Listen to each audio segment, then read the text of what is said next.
નમસ્કાર મિત્રો, વ્યાસ પંચોપત્તા સાથે અમિત વ્યાસના જય મહાદેવ। આજે આપણે જોઈએ પંચમુખી રુદ્રાક્ષ વિશે।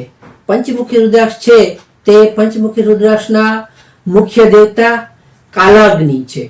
તેના 5 મુખ છે, એટલે કે પંચબ્રહ્મા, એટલે કે ગણેશ, શિવ, શક્તિ, વિષ્ણુ અને સૂર્યદેવને માનવામાં આવે છે, જે આ 5 તત્વોનું પ્રતીક ગણવામાં આવે છે। 5 મુખી રુદ્રાક્ષ પોતે ખુદ કાળ અગ્નિ રુદ્ર છે।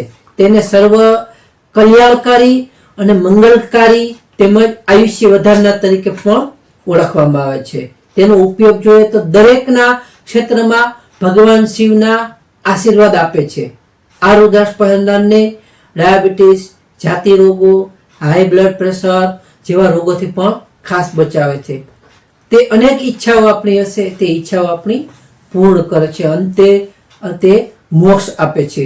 ગુરુ ગ્રહ પીડિત હોય ત્યારે તે ખાસ કરીને ફાયદાકારક છે। આ રુદ્રાક્ષ ગુરુવારે સવારે પૂજા પાઠ કરી પીળા દોરામાં અથવા સોનાની કે ચાંદીની ચેનમાં ઉત્તર તરફ મુખ રાખીને અથવા પૂર્વ તરફ મુખ રાખીને પહેરવામાં આવે તો તેને સારા એવા ફાયદો થાય છે। તેને ધારણ કર્યા પછી દરરોજ એક મંત્રની માળા કરવી જોઈએ, ઓમ નમઃ શિવાય। બધા માટે ઓમ નમઃ શિવાય ખૂબ ફાયદાકારક છે।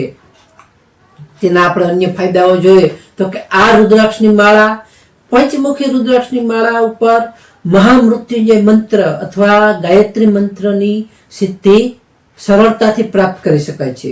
જો આ રુદ્રાક્ષની માળા ઉપર ઓમ નમઃ શિવાયનો 5 લાખ વખત જપ કરવામાં આવે તો મંત્ર સફળ થાય છે અને તેને ધારણ કરવાથી ઘણા એવા પાપોનો નાશ થાય છે। આ રુદ્રાક્ષ ખાસ કરીને મેષ, ધન અને મીન લગ્નમાં જન્મેલા લોકો માટે ફાયદાકારક ગણવામાં આવે છે।